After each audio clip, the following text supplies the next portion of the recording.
kad es piedzīvoju Dieva darbus, visādas brīnišķīgas, pārdabiskas lietas.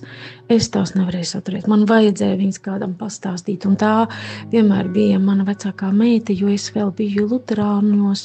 Mums vēl nebija nekas no tā visa, kas šobrīd skatos, kā draudzes sāk atmosties un sāk vēseļu kopšana ienākt un visas pārējās lietas.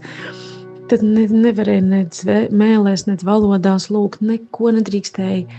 Bet man tas viss bija, un man kaut kur vajadzēja izliet un pastāstīt.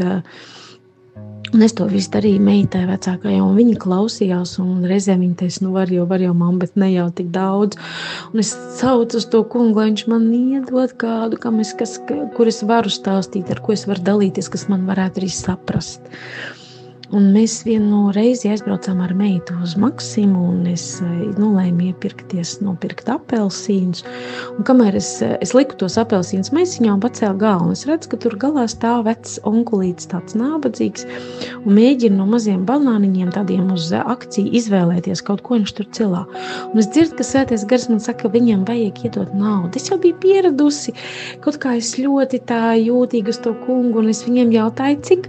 Viņš saka 5 eiro. Es pagriezos pret meitu un es saku, mums viņam ir jāiedod 5 eiro. Naudiņu jāiedod. Meita, viņa tīk bāla palika, viņa saka, kā tu to zini? Kamēr tu liki tos apelsīnus maisiņā, man visu laiku bija domas, viņam jāiedod naudu. Viņa saka, es domāju, viņa uz to brīdi bija pusaudze. Kāpēc, lai es viņam dod naudu? Man mazām nav naudas.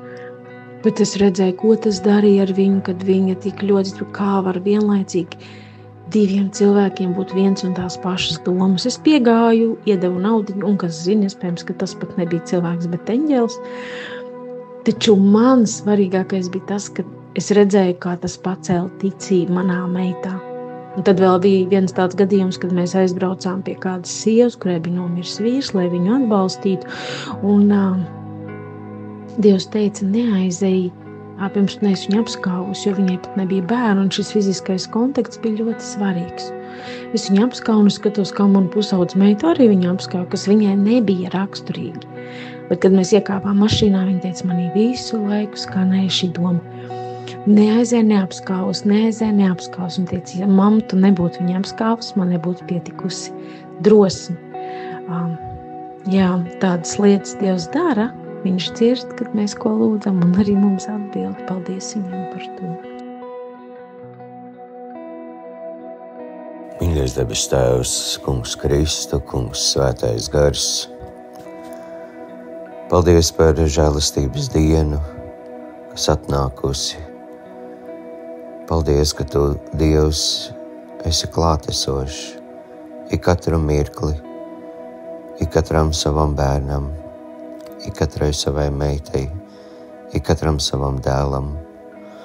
Paldies Tev, Dievs, ka Tu runā mīlestībā uz mūsu garu. Paldies, ka Tu ļauj sadzirdēt Tavas mīlestības domas, Tavas mīlestības darbus, kuros Tu ieaicini mūs katru.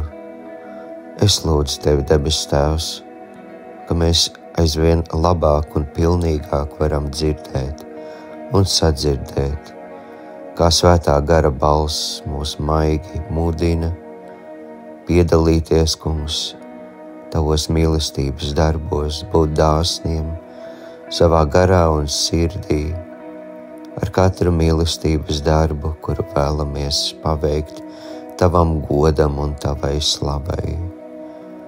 Paldies Tev, Dievs, ka Tu tik īpašas dāvanas mums esi dāvājis, mūs izredzējis, ka piepildās vārdi, ka Dieva valstība ir mūsu vidū.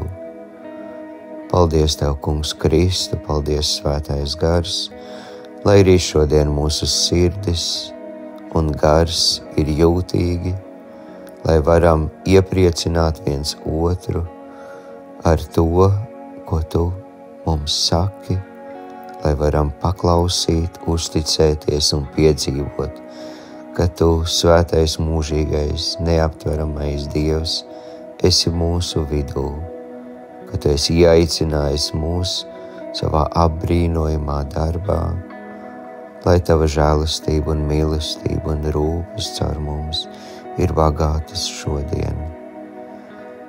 To lūdzam Jēzus Kristus vārdā. Mūsu Tēvs debesīs, svētīts lai top Tavs vārds, lai nāk Tava valstība, Tavs prāts, lai notiek kā debesīs, tā arī virs zemes. Mūsu dienascho maizi dod mums šodien, un piedod mums mūsu parādus, kā arī mēs piedodam saviem parādniekiem.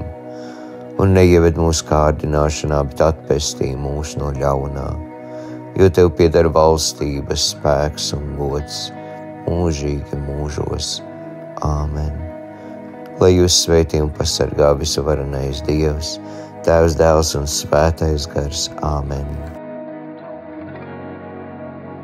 Aicinu piedalīties audio liecību projektā Mīlestības ceļš liecībās arī tevi. Ieraksti balss ziņā savu stāstu, kā Dievs sevi ir tev atklājis, ko Viņš ir darījis un kā Jēzus ir tev palīdzējis, uzmundrinot, samīļojot, dziedinot, stiprinot. Esi daļa no dzīvā evaņģēlija pasaulē un ieraksti savu audio liecību telefonā, izmantojot balss ieraksta aplikāciju un nosūti to uz e-pastu liecības@gertrude.lv.